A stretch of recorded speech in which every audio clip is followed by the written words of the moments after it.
Welcome to the Reduce Cyber Risk Podcast, where we provide you the training and tools you need for your cybersecurity career.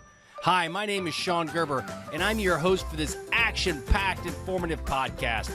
Join me each week as I provide you the information you need to grow your cybersecurity knowledge while taking practical and actionable steps to protect your business from the evil hacker horde. All right, let's get going.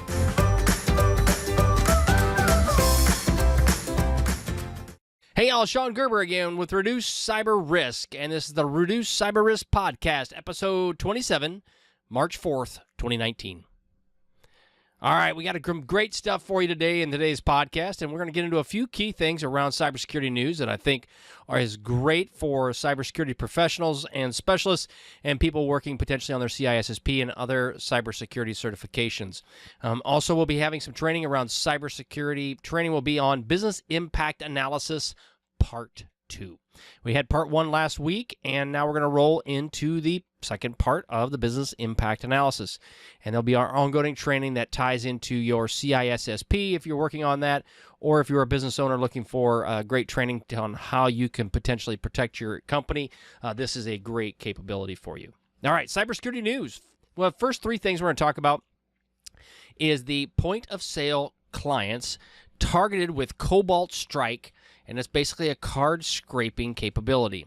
Now, you're probably asking yourself, what am I getting at? Well, if you understand cybersecurity and you've been in this space for a little while, POS can mean a couple different things. And it's not going to mean what you may be thinking it means. Piece of junk, yes, something like that. No, it's not piece of junk. It is a point of sale system, and this is where credit cards come into play, and it's your credit card system. And what it's saying is that point of sale system clients are targeted with a Cobalt Strike targeting software or malware. And basically what it's doing is the design is that it basically scrapes your cards, and whatever you put in there, it takes the card information and then tunnels it out and ships it back to somebody else.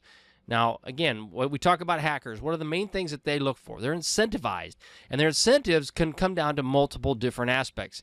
Fame and notoriety, that's one, but in most cases that is a little bit, it's not really so much that anymore, because of the simple fact is the FBI, Interpol, and other our agencies and law enforcement agencies around the globe will be hunting you down. So there's a little bit of that, probably a little bragging rights amongst their other peers and their other peeps, but at the end of the day, that is a small piece of it. The next thing comes down to is it's all about the money, right? And it's all about the knowledge. So if you are a state-sponsored hacker and you're like, say, well, it could be a number of large countries, whether it's China, Russia, even the United States, Israel, well, you name it, all major companies are doing this in one form, shape, or another. Your motivation is a little bit different. And your motivation is more around, well, I'm going to steal the information I can and then implement that within my organization or within my country to get a leading advantage on somebody else. So that's that. Well, the third option, obviously, is financial gain. And the second one kind of rolls into financial gain as well, depending on who you're selling it to. But bottom line is they're looking around financial gain. And what are the key things that are targeted most often? Well, a lot of times these are point-of-sale systems that are actually targeted. And so therefore, why? Because their money comes in and money goes out. And in many cases, the credit card companies will eat that $50, the first $50 that you have to deal with. Well, actually, in many cases, they'll eat it all. But they've always said that the individual is liable up to the first $50. But I've had my card taken a couple times, and the credit card companies have just allowed that to happen. They didn't take care of it, didn't bat an eye. So the big line here is just that these hackers are always going after point-of-sale systems or anything tied to financial systems as well. So what they do is the Fin6 hacking group, and if you've been looking at anything in the cybersecurity news, you've seen this group around before, and they're basically targeting the United States, Japan, and India are some of the key places that they're going after. And the interesting part is that they're not going after the Chinese, which kind of makes me scratch my head a little bit, because in some cases the Chinese are using They don't use credit cards like we do, but they're using pay systems and like Apple Pay and so forth, using WeChat in a much broader sense than we ever do in the United States. So, but bottom line is the attackers utilize a framework POS for scraping actual malware, and it's a scraping malware. It's what they put on the system, and then it's designed. It gives attackers control over the infected system, and again, that's really what it's after. It's after maintaining positive control of the system, and then it can go ahead and then pitch out all of those credit card numbers through a DNS tunneling that's set up within your network. And because DNS has to connect to the internet, in many cases, this goes unchecked by many companies, especially small and medium-sized businesses. They have no idea what to even look for. So therefore, and DNS usually is open because it's got to be able to recognize what is the DNS on the internet. So what is Google actually, the IP address for Google? It's, x.x.x.x, right? But you have to have DNS open so that it can resolve those names. So therefore, they just exfiltrate it out through DNS. So there's lots of ways out for them. But this is one of the areas that they can probably get away with it in many cases without ever getting caught. So again, if you've got a point-of-sale system, make sure you keep your stuff updated. Look out in the news for Cobalt Strike, and the show notes will be in the news or in the back of the show notes area. They'll be in the show notes area, and we'll have all that for you at the end of the podcast. And they'll be in the show notes as far as in the website itself at Reduce Cyber Risk. So I really just butchered that pretty badly. So yeah, I'm working on it. I'm getting better at it. All right, so now we'll move on to the next topic. I saw this was kind of interesting because what it was is Azure, Microsoft is now getting into the cybersecurity space around security, information, and event management. That's a SIM. And this is a cloud-native SIM that's out there and available. And I thought it was really interesting because through working with multinational and also as a hacker for the government, I've dealt with the various SIMs in real life. And now it was just a matter of time that they start moving these more out into the cloud. And now that Azure is doing that, I think there's a lot of value there, especially as more companies move to these cloud platforms, whether it's Azure or Amazon. The one thing about Azure that makes it easier is that it's more plug and play than Amazon. You do have to have some good knowledge around Amazon and implementing that. But bottom line is the fact that this is an interesting aspect that comes into Azure, and now they're going to implement this within their environment. And the reasoning behind it is, and it's also because some of the things I talk about here at Reduce Cyber Risk, is the fact that there's going to be so many jobs available by 2022, something along those lines. There's like 1 point some million or 2.2 million, and there's at least 500,000 in the United States alone that we're going to go unfilled. That those are jobs globally. Well, how do you get there where you can have the capability that you really need to protect your company? And in many cases, you have to have a SIM. Well, if you have a SIM in place, and my experience, you had a whole herd of people that are taking care of that system. And as they're taking care of that system, that costs a lot of money. Well, how do you leverage that? So one of the pieces around that is Microsoft decided to leverage that as well. And they leveraged it from a cloud standpoint. Well, why the cloud? Well, because more and more stuff is going out there.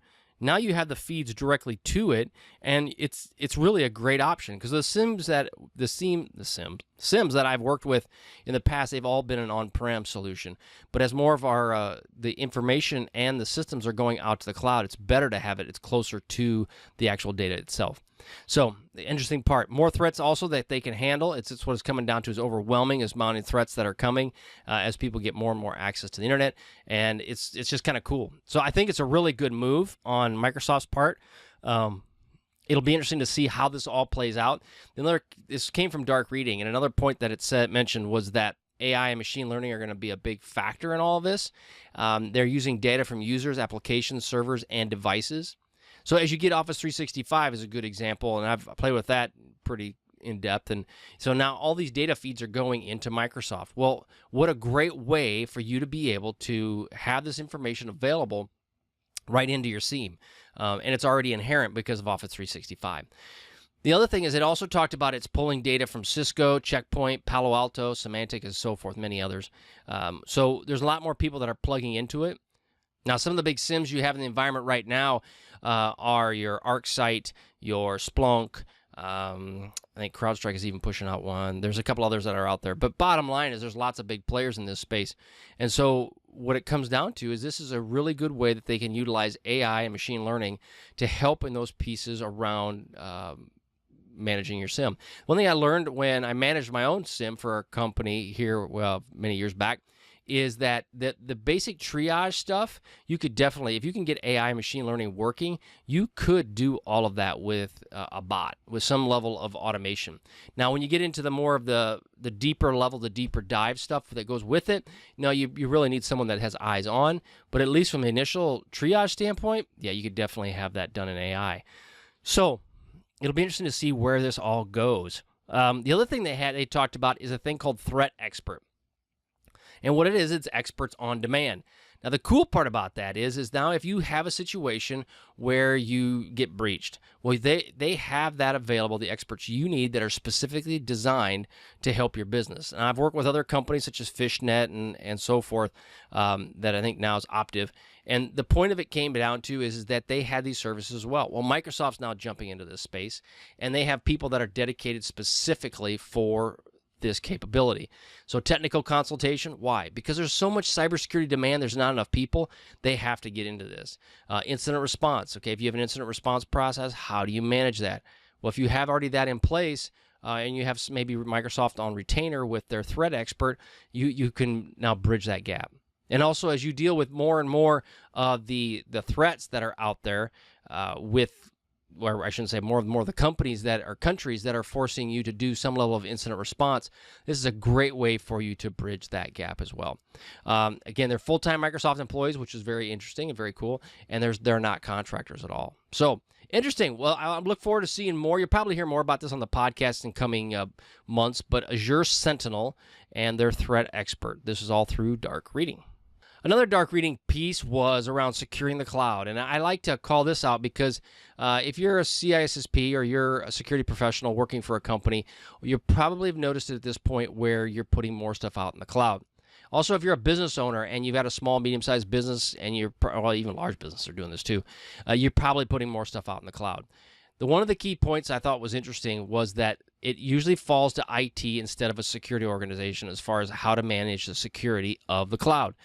And I thought that was kind of interesting because, the IT is one aspect, right? So as a chief security officer myself, I deal with IT dramatically. I mean, that's a lot what I do, but I deal with way more than IT, just compliance and legal and all of these other aspects that go along with it. So the interesting part about this, though, is that that's the logical place where people think it should go is with IT. The also thing is they also stated that most companies have something in the cloud, and I would totally agree with that. Whether they took their little toe in or whether they took a big cannonball off into the deep end, at least every company out there has something that they're dealing with the cloud. They said that 44% of IT is managing cloud security, which that could or could not be a bad thing, depends on the knowledge of the individuals. And they said 40+% of the respondents had a hybrid cloud of some sort. So that's kind of just an interesting aspect. I can see the hybrid cloud in many cases because I've dealt with those a lot more. But bottom line, all companies are starting to do it. Now, DevOps and security. One of the pieces as you're getting into the cloud, you'll realize that you have to have some level of development going on to keep all these applications running. Well, if you have DevOps going, you need to have some level of security built into it, and you need to teach these people how to do that. Well, there's some limitations that have come out of that. And they said some of these CISOs were saying that they have challenges with the relationship with their DevOps folks. And a lot of times, where I can see that coming is actually my DevOps folks work specifically for me. One of the things I've learned is if you don't try to learn their language, then yeah, there is a relationship challenge there. So learning what their speak, the DevOps speak, is very good. I will say, though, I know about 0.23% of what these guys know, but at least I know enough to be to really look like a fool, but I know enough to do that at least. So it's important that you do that to build a relationship, especially if you have a DevOps team that works in your area. Also, the other things they were saying, GDPR, which is the General Data Privacy Regulation, California Consumer Privacy Act, which just recently came out, and all of those are hampering the development of security around the cloud. So I thought that was just kind of interesting in how this whole world is changing so much and so drastically on a daily basis. It's just kind of interesting. The other thing is the last point that they said, and I will echo that, is you either pay now or you pay later. If you pay now and get the security for your cloud that you really need, that's a good thing. If you decide that you're not doing that, you will have to do it at some point. And it may end up be where you're dealing with a breach, and then you have to go through it at that point too. So again, you're going to pay now or you're going to pay later, but at some point, you're going to have to focus on the security of your cloud. All right, here's some of the references. We got Security Week and Dark Reading. Those will all be posted on SharePoint on ReduceCyberRisk.com. You got to check it out, Reduce Cyber Risk. And before we roll into our training, I also want to put one little plug in there for go to Reduce Cyber Risk. In there's a place we got on the right-hand side. There's some free training for you that you can get, and you'd be subscribed to my newsletter. If you do that, you will get a plethora of information. I'll be doing security snapshots on a weekly basis, and these are just kind of little tidbits of information that I get during the week, and then I just record something and throw them out there for people that sign up for my email list. So you get multiple things. You'll also, my CISSP course will be available for email subscribers. Basically, Domain 1 will be available for all of them, and then we'll focus on the rest of them later. But that's for Reduce Cyber Risk. All right, let's move on. That's for Reduce. That's for Reduce Cyber Risk. All right, let's move on. All right, let's get into our training. Okay, as part of the Business Impact Analysis CISSP Supplement Training, this is part 2. Now, as we're dealing with the Business Impact Analysis, there's some key aspects to consider with what an impact analysis actually is. And you're probably either listening to this or watching this video going, yawn. Yeah, it gets kind of boring. I know, I get it. But unfortunately, it is something that you need to consider if you're a cybersecurity professional or you are a business owner who's trying to basically protect your business. And if you are looking at working on the CISSP, as far as the training certification, this is a key aspect of the CISSP training. So there's some important aspects you need to understand. You need to define what is critical and what is non-critical functions that occur within your organization. And you need to consider what will disrupt the business unit in the event of an incident. And if that disruption occurs, how will that affect your overall company? This also may be they call it a considered critical path by regulatory laws or requirements that are out there. And basically this is from ffiec.gov. A critical path represents the business process or systems that must receive the highest priority during the recovery phase. So during the recovery phase of a disaster. So that's something you need to consider, is if you do have to have a critical path with your business and there's some regulatory requirement around it, you need to have this in place based on what FFIEC is asking. And the FFIEC is, a U.S. government body that will regulate these things, but it doesn't matter which government you're working with, the United States, China, UK, whatever it might be. They each have a requirement around this, and it's very similar. So what will happen is you will create what they call a business impact questionnaire. And I'm going to have a copy of this on Reduce Cyber Risk as well. I'm still in the creation phase of that, but that'll be out and available here within the next couple weeks. That'll be available for you to go check it out at ReduceCyberRisk.com. But basically this questionnaire will help determine who's the responsible party and what should you do about it. Because as you're dealing, we talked about earlier with a business continuity plan in part 1, you need to determine who the responsible parties are. And that will be the responsible parties for the specific system. So again, the BIA is on a specific system or application, and you may have multiple BIAs done to determine what your overall business continuity plan is. This is not a small endeavor. I'm sorry to say it is not just an easy button. Now you can start off that way with the fact that there's, let's just say, for sure that there's a specific system, like we mentioned before, an HR system, which is your key system for your business. You can start off with just that one and just cut your teeth on it. But in reality, there's probably many systems that will need to be available to operate your business. So this business impact questionnaire will help determine who's responsible and to develop uniform inventory questions or inventory of questions. So these questions are going to be your test bank or your question bank. And as we look at the CISSP certification, if you listen to this podcast or you're watching any of my videos, one of the things I focus on is how to teach people for the CISSP certification. Well, one of the aspects around this, you have a bunch of test questions that you have to go through.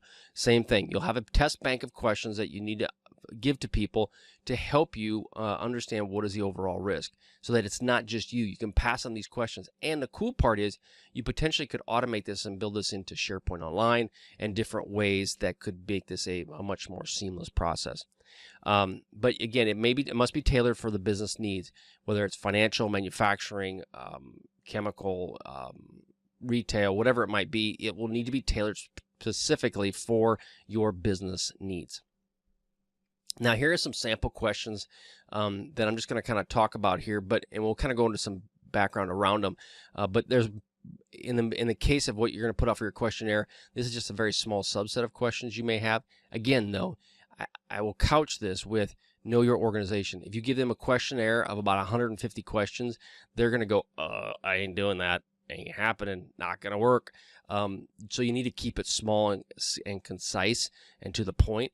But as you build that relationship as a cybersecurity professional or as a business owner, you build that relationship with the people in your organization, then you could probably add more to it. But again, that's just something to kind of consider as you're building your relationships in this space. So some sample questions for you to consider. Is there a requirement to keep business operational in the event of an outage? So you have an outage, which basically means a stray backhoe when it goes in and cuts the line and takes out your entire data center. Do you have a requirement to keep your business operational? Is there a physical requirement around that from a regulatory standpoint? If so, how long are the minimum and maximum amounts that are available? What does that look like? Another question is, who are the decision makers that can provide the necessary information to make this work? A lot of times people say, well, IT's got it. Well, it's not just IT has it. You have to have the right decision makers to help you through this process. So who are these people and that can provide you the necessary information you need? Is your business willing to pay for systems not being used? It basically comes down to, are they willing to have an insurance policy? Do you have an insurance policy in place? And most businesses in today's world have an insurance policy of some kind, right? Now, there are companies out there that can afford to not have an insurance policy, but in reality, because they're self-funded, but in reality, most people have insurance. Now, in this case here, you would decide, do you have to have an insurance policy for your company that would be to allow systems to be up and operational in the event that they're not even being used? So those are things you need to consider. If the business will do that, that's great. If not, then that will help understand what do you want to build out for a BCP.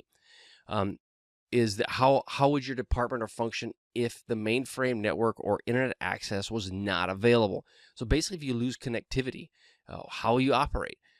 And those are key questions you need to ask yourself. Many people just don't. They just go, it's always going to be there. Well, until it isn't.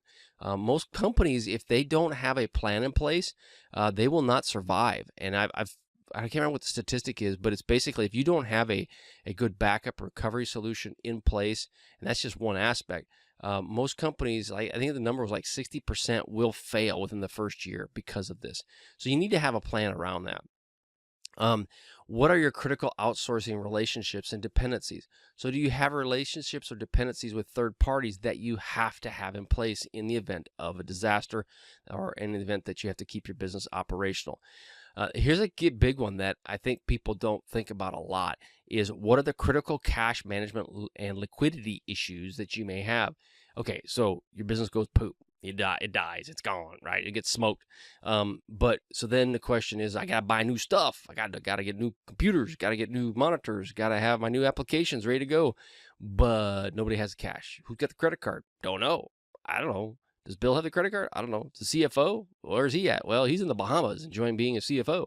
I mean, you don't know, right? So you got to have those plans in place of who's going to pay for stuff if you got to turn it on.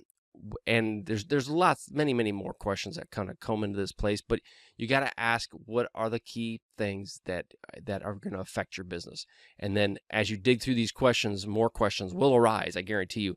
But it's a great place to start. But again, start small. Don't get real big. Don't try to bite off more than you can chew in this space, because if every time I bite off more than I can chew, I look like a chipmunk, and then I end up having to probably spit my food back out. Wait, that's probably kind of gross, but it's the truth. So anyway, that's the impact questionnaire.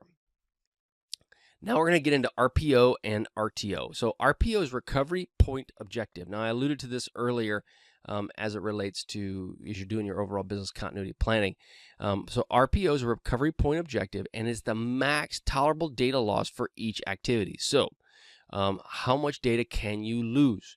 So in the event of a tornado rolls into town, and I'm in Kansas, so we have tornadoes, not as much as we used to, but we have tornadoes. And these tornadoes roll into town. They take out the data center. As they take out the data center, the data was being updated. Bang, bang, bang, bang, back and forth, back and forth. Everything's good. We're smoking hot. Everything's happening. Then all of a sudden your data center goes away. Now you want to bring it back up. There is the point of what data loss are you willing to accept? So say it takes 2 weeks to bring this thing back up. This is hypothetically. Are you willing to accept 2 weeks of data loss? Probably not. So are you willing to accept a 5 minutes of data loss? So that means from the time that it was last updated to when the tornado hit it. That might be acceptable. So you got to decide, is it weeks, days, hours, minutes, or nanoseconds? If it's like supposed to be instantaneous almost, then you got to have a different solution in place for that. And this is the data. This is the point at which the data is actually physically lost. That's the part that you have to consider is your recovery point. And what point do you want to recover from the time that it was operating? Recovery time objective. This is the max amount of time allowed to restore the functionality. This is weeks, days, hours, or never.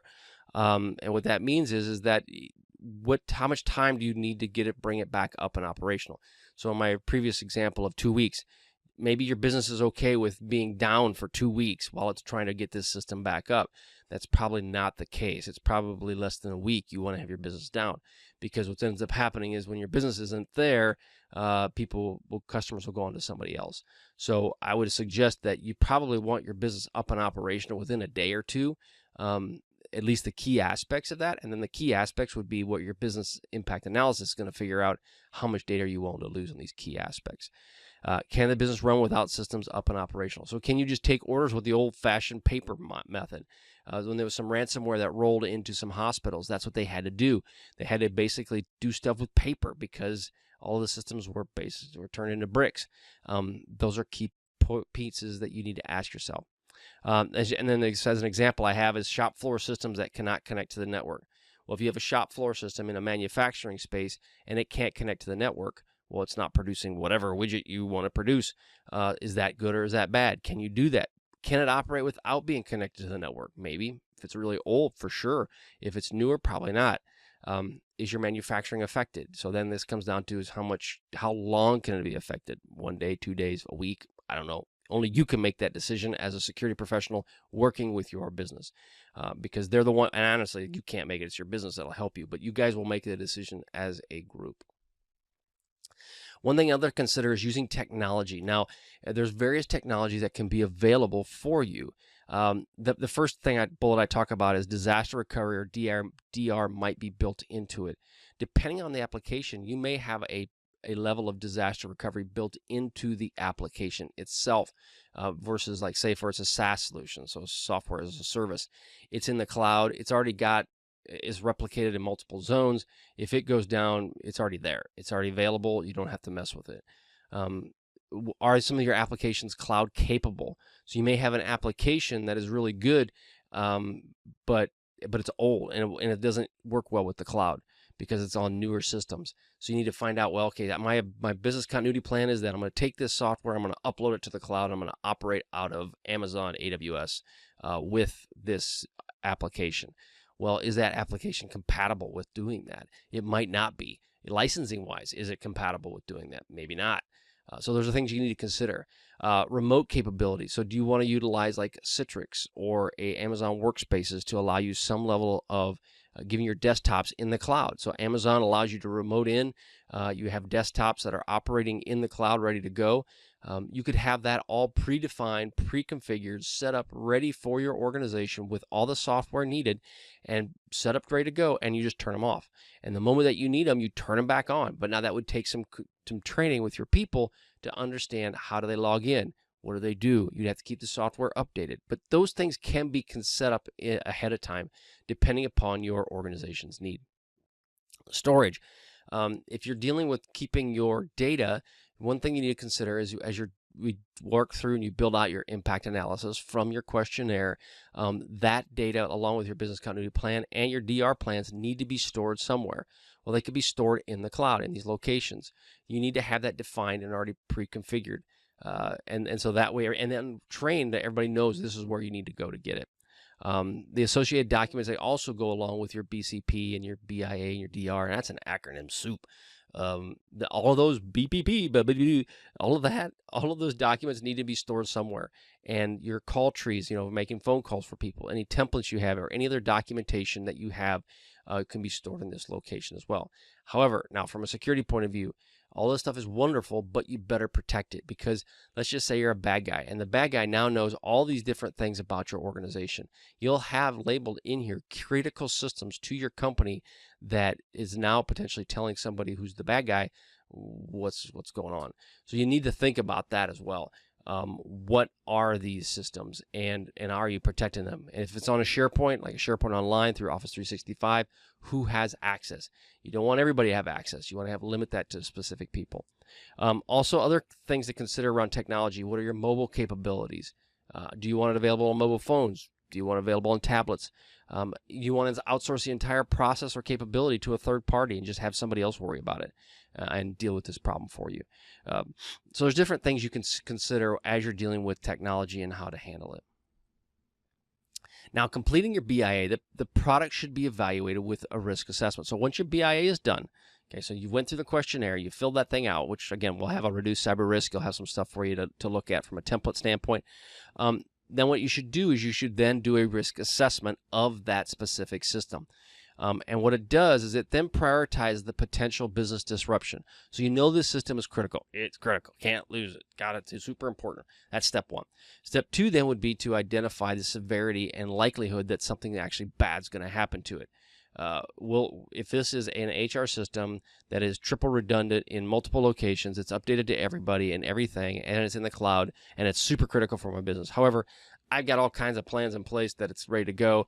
Okay, and will someone take it out? No, can't take it out because there's so many places. And plus, nobody's really interested in it. Or it's your secret sauce, and it's in one location, and nobody backs it up, and if it was compromised, that would be bad. So that would be a different scenario. All of those risk assessments need to be done of what is the overall risk to the company. If it's your secret sauce and everybody's after it and it's only one location and it's not backed up, that'd be high risk. What's the likelihood of somebody going after it? Well, potentially it's pretty high, because if it's your secret sauce. But if it's some generic system that really nobody cares about, now people will poke at anything, right? I mean, hackers will do whatever they want to it just to do it. But in reality, if it's not really on their radar, if it doesn't have money, if it's not tied to some way they can monetize it, they're not really going to mess with it. I mean, what do they know? They don't know anything. But if they can monetize it some way or reputationally schwack you, then they will do that. So you analyze the threats, whether your impact to your organization, your customers, or impact to your financial systems, products, and processes. These are various aspects you need to consider when you're dealing with completing your BIA. Again, that's where it rolls into the risk assessment. So BIA is step one. Step two is your risk assessment. And then from there, you'll move on to do different aspects around risk management. So that's completing the BIA. Last thing is you talk about reviewing this with your board or senior management.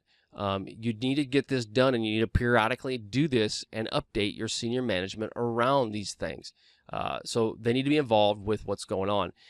Business operations, because it also is, as your operations will change, any audit requirements that may come up, or any lessons learned that you did during your testing, your small, medium, or large, those are, or complex, I should say, those things will need to be incorporated into your BIA. So all of those aspects, again, living, breathing document, need to be adjusted. We talked about from a technology standpoint, where do you store this? Recommend storing it off-site, having at least one copy off-site. Reason is because in the event of a disaster, you have the ability to go out and get it and start it off right away. So off-site storage is really a big part of this, especially as you're dealing with these critical systems. But again, come back to it, make sure it's secure and it is stored correctly. All right, here's some references that we came into from as it relates to the business impact analysis. That's isscsquare.org and their training manual of 2018. FFIEC, Target Media has got some great stuff out there on disaster recovery, and then Wikipedia around business continuity planning as well. All right, hope you enjoyed this training. Again, check everything out at Reduce Cyber Risk. My name is Sean Gerber, and you can check me out there. Have a great day. See you on the flip side. See ya.